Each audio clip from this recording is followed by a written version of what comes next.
Sud Radio, la vérité en face, Jean-François Achilly.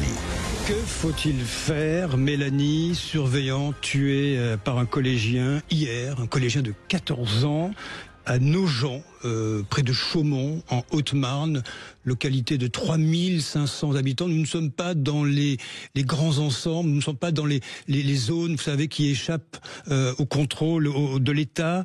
La réponse est-elle sécuritaire face à la multiplication, pardonnez-moi de le dire ainsi, des couteaux, cette montée de violence des jeunes? Que peuvent faire les enseignants et les personnels de l'éducation nationale face à ce phénomène de société qui va grandissant? Je reçois mes deux invités. Bonjour à vous, Ève Wagerland. Bonjour. Et bienvenue. Vous êtes enseignante. Vous avez notamment écrit Un prof ne devrait pas dire ça aux éditions L'Artilleur, et vous avez toute une réflexion effectivement sur ce qui se passe dans le milieu scolaire. Avec nous également, soyez le bienvenu, Gabriel Latandio, bonjour à vous. Bonjour, bonjour. Professeur agrégé à Paris 1 Sorbonne. Vous avez été, alors aidez-moi à le dire mieux que moi, un témoin de victimes de violences en milieu scolaire. Oui, bah moi et vous avez enseigné au Lila. Hein, oui, voilà, j'ai passé la moitié de ma Seine-Saint-Denis. carrière dans le secondaire, aujourd'hui l'autre moitié dans le supérieur, et quand j'étais dans le secondaire, je servais un public lilasien, et la communauté que je servais en fait a été touchée par trois morts d'enfants, donc en 2018, 19, 21. Moi j'ai alerté, voilà, c'est surtout ça. Moi je porte ce message-là. Alors les enseignants, les personnels de l'éducation sont en première ligne face à cette violence des jeunes. Vous savez, on dit souvent que fait l'école? Ah, qu'est-ce qu'ils font les profs? Ils ne réagissent pas, etc. Dans des établissements scolaires qui devraient être quand même aujourd'hui, il faut le dire, Ève Wagerland, des sanctuaires. L'école devrait être, quand je dis l'école, ça va de la petite école jusqu'au lycée, des sanctuaires. On devrait pousser la porte de l'école, poser son cartable, être en sécurité, parler d'autre chose. Hein. Bien sûr, mais alors maintenant on en est quand même très très loin du sanctuaire. On voit, c'est terrifiant pour nous, hein, les acteurs du système éducatif, parce qu'on voit tout le monde être touché. On avait eu des professeurs tués, des CPE menacés de mort. Le proviseur du lycée Ravel qui avait été menacé de mort l'année dernière aussi. Tout le monde est visé, et là c'est une surveillante cette fois qui meurt. C'est terrifiant. Ces derniers temps, je m'étais un peu résignée à me dire que probablement je n'arriverais pas à terminer ma carrière sans être frappée, giflée par un élève. Vous y pensez à ça? Bien sûr, j'y pense. Ouais. Et maintenant, j'en viens à me dire que peut-être ça ne se terminera pas sans avoir été au moins menacé d'un couteau, tant le fléau se répand. Donc je pense qu'on est... Et c'est consternant pour notre métier qui a déjà du mal à recruter, et chaque actualité de ce type envoie des signaux désastreux évidemment pour la profession. Gabriel Latandio, les professeurs, les encadrants, hein, il n'y a pas que les enseignants, il y a le personnel en général de l'éducation nationale. Est-ce qu'ils vivent aujourd'hui dans une forme de crainte au quotidien?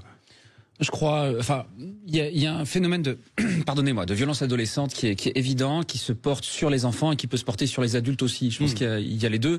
J'ai le souvenir que à chaque année, on avait un collègue qui a pu être plaqué contre un mur, bousculé, etc. Moi-même, j'ai été la cible de menaces de mort à 2 reprises. Et la deuxième fois, c'est pour ça que j'ai quitté finalement mon poste. Hein, le choix. Parce que cette violence, elle a toujours, pardonnez-moi de vous couper, elle a toujours existé en réalité. Vous savez quoi, j'ai un souvenir. J'ai été étudiant, j'étais pion.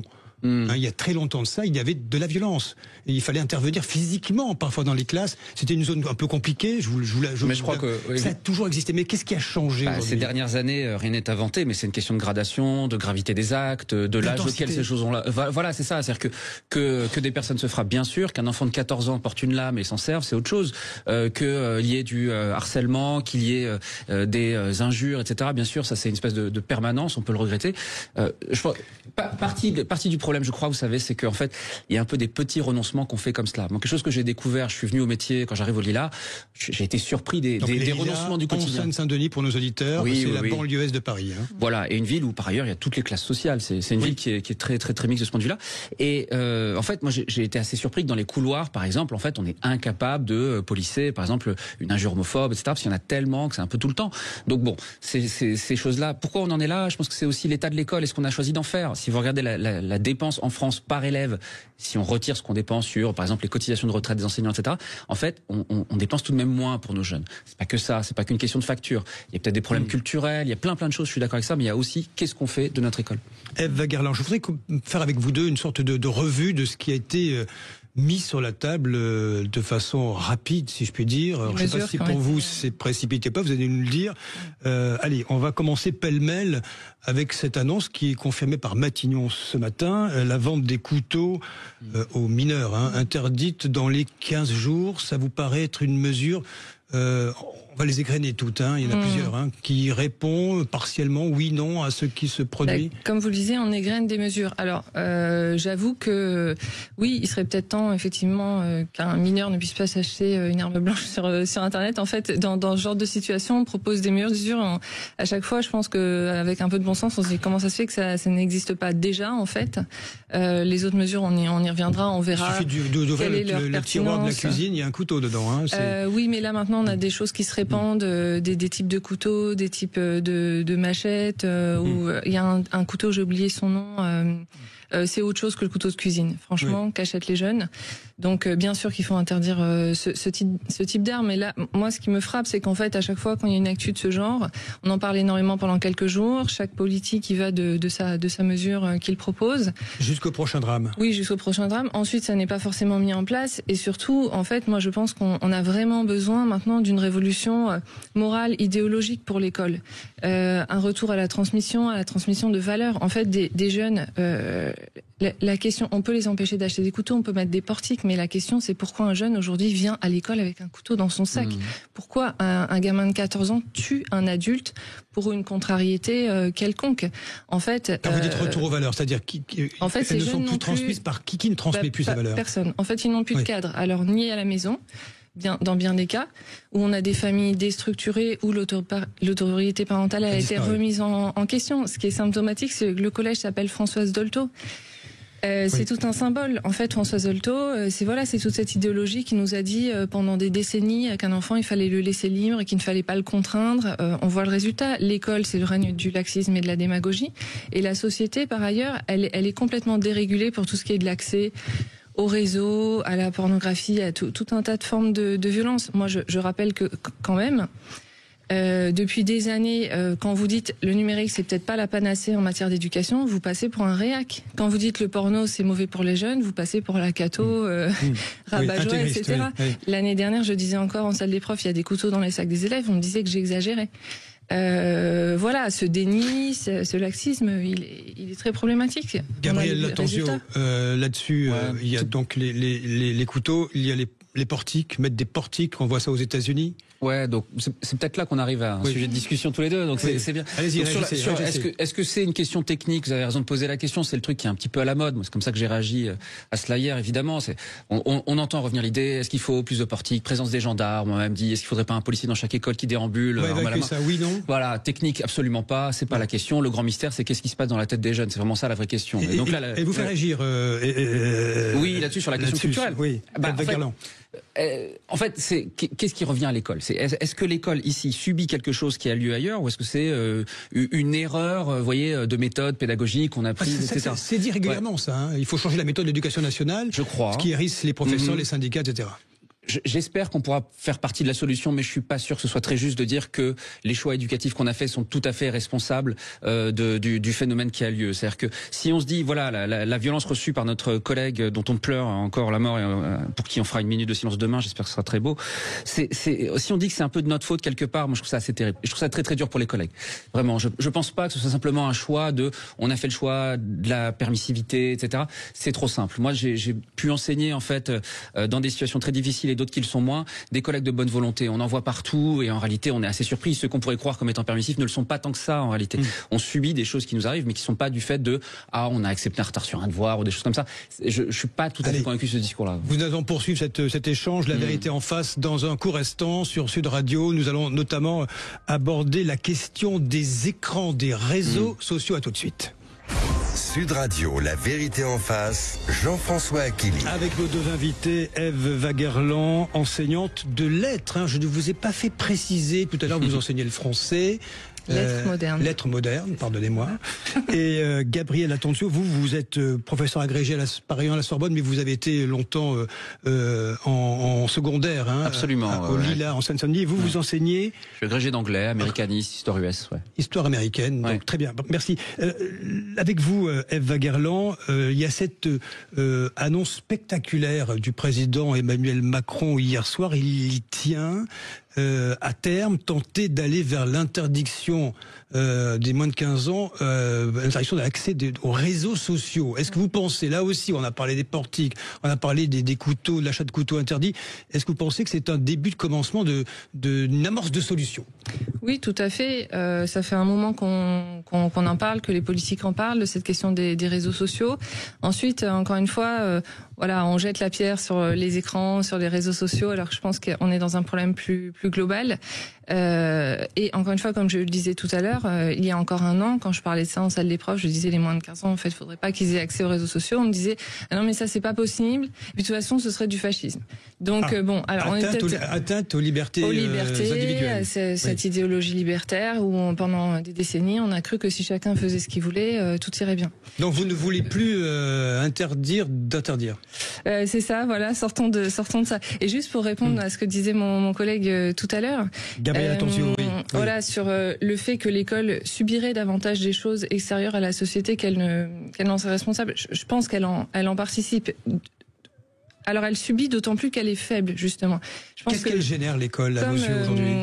L'école génère des choses mauvaises, mais c'est vrai que plus elle va être faible et dans le laxisme, plus elle va devenir le réceptacle de tous les problèmes de la société. Et c'est ça qu'on voit aujourd'hui. Mais attendez, c'est intéressant ce que vous dites, parce que tout à l'heure, je vous donne la parole, Gabriel Atencio. Vous disiez d'ailleurs, Gabriel, que quand vous êtes passiez dans le couloir, qu'il y avait des propos homophobes, vous ne pouvez plus vous arrêter, il ne se passe plus rien. Vous imaginez si vous vous arrêtez à chaque propos, à chaque, comment dirais-je, trouble dans les couloirs, qu'est-ce qui se passe? C'est la révolution. C'est pas possible, effectivement. Mais tout à l'heure, vous disiez oui, on n'est pas responsable parce que c'est pas parce qu'on n'a pas puni un devoir non rendu, c'est ça. On est bien au-delà de ça. Là, hier, moi, je suis encore tombée des nues en entendant comment on nous a présenté le meurtrier de cette dame. On nous a dit non, c'était un élève normal qui présentait pas de problème particulier. On est tous les deux, on a bien connu le système scolaire. Il a eu 2 exclusions en cours d'année. Alors je suppose que c'était des exclusions temporaires ou alors une exclusion définitive avec sursis, ça existe encore. Le délire judiciaire. Pour vous, c'est le commencement aussi de quelque chose qui dysfonctionne. Ça signifie, en fait, cet élève, c'est un élève perturbateur et violent. C'est clair. 2 exclusions dans l'année. Il n'est pas normal alors, Gabriel, attention. Il faut attendre le procureur. Hein, c'est ce que j'allais dire. C'est quand même très piégeux de se prononcer sur qu'est-ce qui s'est passé ici et là. Je veux dire, enfin, on ne sait pas. Voilà. Moi, je pense vraiment pas. Sur les faits, voilà, je me prononcerai pas là-dessus. Sur la question de est-ce que les enseignants sont complètement déconnectés des problèmes? Mais absolument pas. Alors, pas de chance si vous parlez à des collègues qui sont pas conscients de la gravité du problème. On parlait un peu des écrans, etc. Moi, je pense que c'est assez consensuel chez les collègues. J'ai l'impression personnellement de passer tout mon temps sur mon téléphone. Il me dit que j'y passe 3h45 par jour. Que vous êtes sur TikTok et sur Instagram à regarder des vidéos? C'est ça la question. Peut-être pas le même contenu, mais la même plateforme. Non, mais Gabriel, attention, vous pouvez passer votre journée sur un écran à lire des bouquins. Non, qu'on s'entende. Je dis justement pas que je le fais autant que les jeunes. C'est-à-dire que moi, je me suis rendu compte, je l'ai demandé à mes élèves, ils sont à 6 heures par jour niveau plancher, et ça peut être beaucoup plus. C'est colossal. Ils y passent un temps absolument énorme, c'est un problème. Et cette idée de faut-il, réglementer sur les réseaux sociaux? Il faut interdire les RS, les réseaux sociaux, avant 15 ans. C'est la question qui est posée par les je pense que c'est le début de la piste. Alors là, je suis le messager, pas l'auteur. C'est dans la pédopsychologie. Il y a Jonathan Haidt aux États-Unis qui a écrit un chouette bouquin qui s'appelle The Coddling of the American Mind, comment on a cajolé l'esprit américain. Et il pose une question statistique. Il remarque que depuis 2010, en gros, les jeunes femmes se font de plus en plus mal, troubles alimentaires, tentatives de suicide, malheureusement, évidemment, etc., etc. Ça montre une violence dirigée contre elles-mêmes. Et chez les jeunes hommes, ce qu'on voit, c'est beaucoup de violences dirigées, vers l'extérieur, vers d'autres, etc. Et ça, on le voit, c'est 2010. Alors comment ne pas faire le lien avec Instagram, Facebook, etc. Évidemment que ça fait partie de l'explication. Il y a une question culturelle, bien sûr, c'est que est-ce qu'on a appris aux jeunes à gérer l'échec, la frustration, etc. Là-dessus, moi, je suis d'accord. Et aussi, qu'est-ce qui se passe sur cet espace numérique qui est en dehors de toute supervision? Interdire les réseaux, sincèrement, on trouvera toujours des façons par lesquelles on le contourne. Je veux dire, voilà, c'est pareil pour plein de sites sont interdits, les gens y vont. Mais la question, c'est est-ce qu'on pourrait pas créer des espaces numériques, nous-mêmes occuper l'espace, qui seraient des réseaux sociaux supervisés, où les parents regardent, où on paye même des gens pour faire cela. Moi, je pense qu'il y a une partie de de la solution qui sera technique. Des réseaux sociaux éducatifs. Moi, mon grand rêve, c'est que l'éducation nationale cesse de croire que faire partie de l'école, ce n'est que de 9h à 17h. C'est pas vrai. Quand on fait partie d'une école, on interagit avec d'autres élèves, même très tard la nuit. Dès lors, il faut occuper cet espace, il faut le surveiller aussi. Alors, un PUO en ligne, à quoi ça ressemble? C'est très dur. Mais qu'au moins l'éducation nationale se dote d'une très belle application et qu'il ce soit un réseau social policé. Très important. Oui, Ève Wagerland, je voudrais vous faire écouter ce qu'a dit ce matin un élu de la République. C'est Carl Olive, qui est l'élu de Poissy, qui était interrogé par Jean-Jacques Bourdin au sujet de la santé mentale de nos jeunes. Je regardais les chiffres, ils sont effarants. Entre 18 et 24 ans, 20% de dépression en 2021, 50% déjà touchés des étudiants avec des symptômes dépressifs. Et sur les collégiens, comme le collégien d'hier, 24% d'idées suicidaires. Là, on est sur les racines du mal. Aujourd'hui, le coût de la santé mentale en France, c'est 163 milliards. Il est temps d'investir et ne pas considérer que c'est une dépense, c'est un investissement. Alors, Ève Wagerland, la santé mentale des jeunes, est-ce qu'il y a un sujet particulier, inquiétant aujourd'hui, quelque chose qui a changé? Oui, tout à fait. Moi, je vois dans les classes, c'est-à-dire quel que soit le milieu social, en fait, on a des enfants qui sont en perte de repères. Vous parliez des jeunes filles, effectivement, qui se scarifient notamment énormément, qui tournent une violence contre elles-mêmes. Donc bien sûr, on a un problème de psychiatrie, de services de psychiatrie en France. Il faut leur donner des moyens. Il y a peut-être des méthodes aussi à revoir, mais encore une fois, tout ça s'inscrit dans un mouvement idéologique qui en est, je pense, en grande partie responsable. Tout à l'heure, vous évoquiez ce livre. Moi, je pense toujours à la culture du narcissisme de Christopher Lasch, qui est encore plus ancien, je crois, dès les années 70. Il nous explique qu'en fait, et tout à l'heure on parlait de Françoise Dolto, ces jeunes à qui on ne met aucune contrainte, en fait, aucun cadre. Ils ont besoin d'un cadre. Et en fait, ça les laisse désemparés, ça les laisse perdus si on est toujours complaisant, si on les dorlote. Et Christopher Lasch disait, ça fait des individus fragiles psychologiquement, ce narcissisme, en fait. On croit leur faire plaisir en étant sympa avec eux. Et en fait, on crée des individus fragiles qui ensuite ne supportent aucune contrainte, aucune contrariété, qui explosent. Moi, c'est ce qu'on voit chez les jeunes. En fait, c'est que dès qu'on les contrarie, ils explosent, ils perdent leurs moyens et ils ne sont jamais responsables de rien non plus. Vous nous dites besoin d'un cadre. Il faut conclure également avec vous, Gabriel Attencio. Vous êtes d'accord avec ce constat? Le cadre? Presque. Je trouve que dans les commentaires récents, pas que ici, évidemment, mais c'est qu'on dit beaucoup, voici ce que les jeunes ne doivent pas être. Ça ne suffit pas. Ce dont on a besoin, c'est de contre-modèles. Vous savez, dans l'univers mental de la jeunesse, notamment masculine, ce qu'il manque, c'est comprendre des façons heureuses d'être un homme, autrement dit être généreux et responsable des plaisirs et des bonheurs d'autrui. C'est ça qu'il manque. Plutôt que de leur dire ne sois pas violent, ça ne suffit pas. Il faut leur démontrer une façon d'être qui est souhaitable. C'est très important. Et ce sera le mot de la fin. Merci à tous les deux, Ève Wagerland et Gabriel Attencio.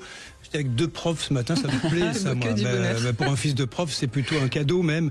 On pourrait passer des heures avec vous à essayer de comprendre ce qui se passe et vous reviendrez sur l'antenne de Sud Radio.